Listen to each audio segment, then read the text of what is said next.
Sometimes when I'm stuck or I have a friend who's stuck, one of my favorite questions for getting unstuck is to just imagine if you could have anything you want, if you weren't limited to the couple of options that you think you only have, if you were king of everything, what would you do?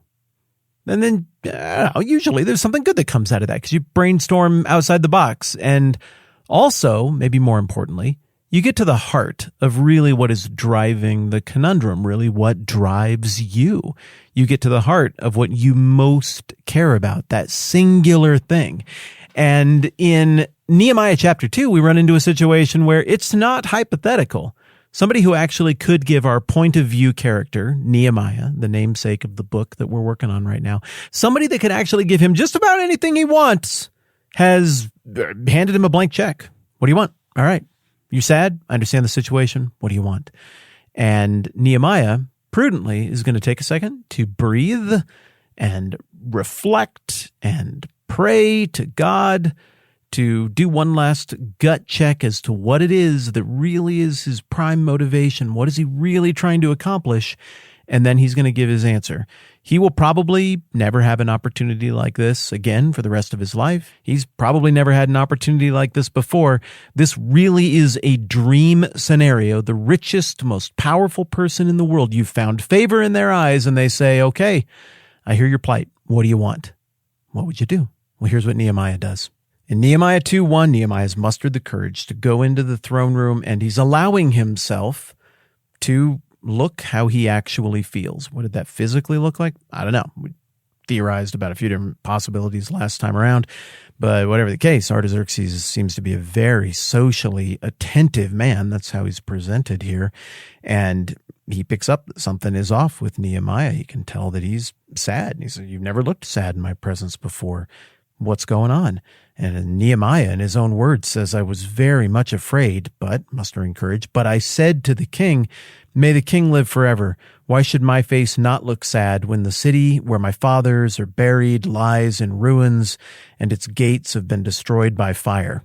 Now, a lot of these kings in the ancient world, they're pretty touchy. And if you bother them with your stuff in any way, maybe they would react in crazy, goofy ways. Guards, take this man away.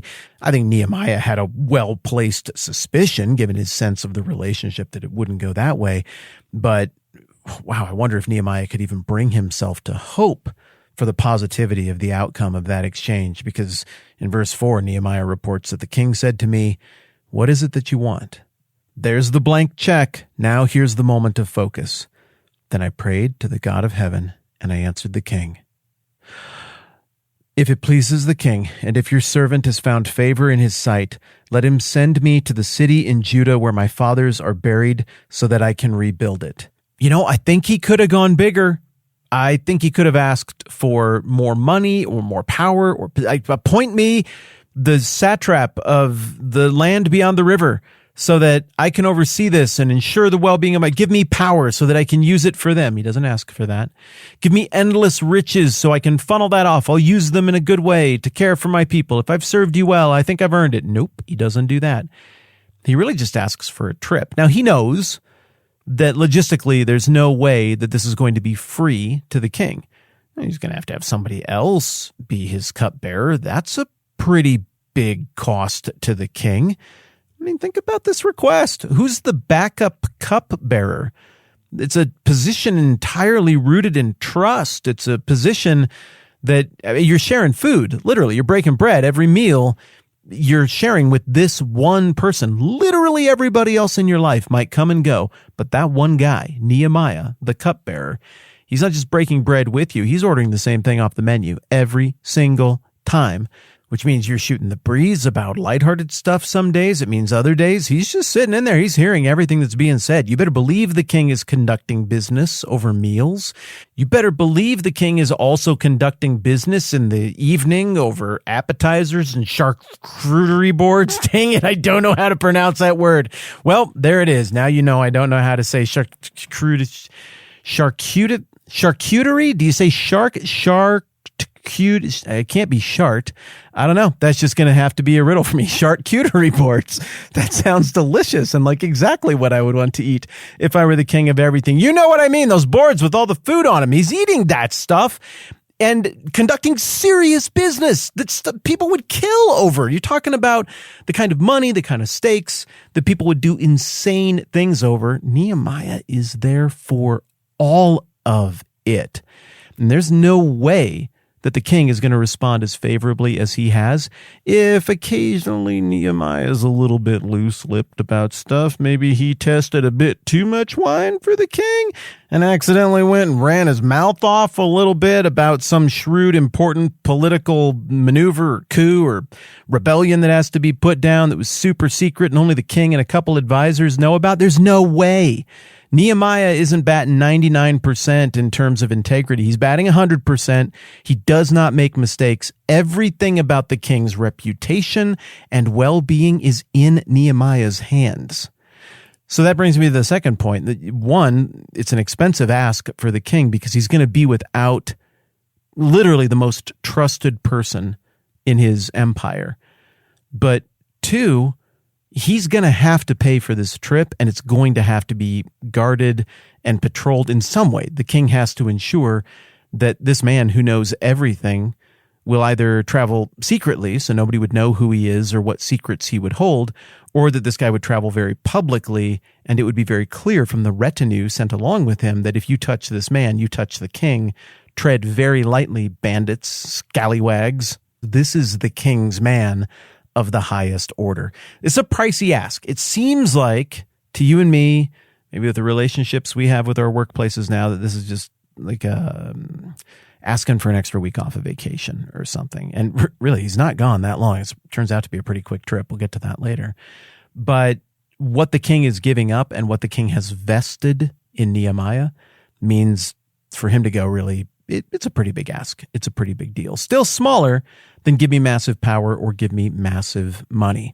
Well, we just got this hanging out here now. This is really big, really significant request that really meaningfully impacts not just the life of the king, but the functioning of the entire empire, which at this point in history is more or less the entire Western and Near Eastern world. There's some India and China that we know about that wouldn't be under the authority of this king. And there's a few little city-states in Greece and some barbarian tribes. But more or less, everyone's life is going to be affected in some way they might not recognize, but still affected nonetheless by Nehemiah going on this trip. It's a bigger deal than you or I would think at first glance. So what's the king going to do with it? Verse 6, let's see how this goes. Then the king, with the queen sitting beside him. Whoa, uh-oh. Okay, that complicates things, doesn't it? I don't know for sure what kind of relationship Artaxerxes had with his queen. We don't know, as I've told you before, nearly as much about Artaxerxes as we do about Xerxes and Darius and even Cambyses and Bardia and Cyrus the Great, because the account of Herodotus runs out at basically the end of the life of Xerxes. So, they always say that you have all kinds of gripes with Herodotus because of the way he told stories and potential inaccuracies, but boy, do you miss him when he's gone. And our knowledge of Persia falls off a cliff as soon as Herodotus isn't telling us about it anymore. So what we've cobbled together about Artaxerxes is way, way less. In fact, in a lot of ways, what we're getting right here in Nehemiah is the most in-color view we get of him maybe anywhere. So you and I, as readers, we're sort of outside, standing in the dark here. We don't know exactly what we're going to get from her. Is this one of those politically arranged marriages where they don't really like each other, but it was expedient to keep the empire together? Maybe. Was this the kind of marriage where they totally love each other and it's more like your marriage, assuming it's happy? I hope your marriage is happy. Mine is so happy. Does she feel about him the way Camilla feels about me? Well, I hope so. I would wish that for anybody. It's one of the richest blessings I could ever imagine in anybody's life ever. And I would wish it even on my worst enemy, because it's a beautiful thing to be loved by somebody else to that degree and that selflessly. I don't know, but what I do know is this, that whatever kind of marriage this was, this decision affects her a lot. Because if she loves him and he gets poisoned and he dies, well, then she loses the love of her life. If she doesn't love him and then he gets poisoned and he dies because Nehemiah is gone, she's probably going to die too, because whoever poisoned him, they're going to remove the entire royal family, including their kids and any potential heir. That is how these things work. So she's got skin in the game here, and the fact that she is sitting there and that Nehemiah goes out of his way to mention that is not an accident. It is an understandable and reasonable complication to his request. And yet, here we are. Well, next time around, we'll find out if Artaxerxes really was intoning the blank check nature of his question, or if what Nehemiah has asked is just too much. I'm Matt. This is the 10-Minute Bible Hour podcast. Let's do this again soon.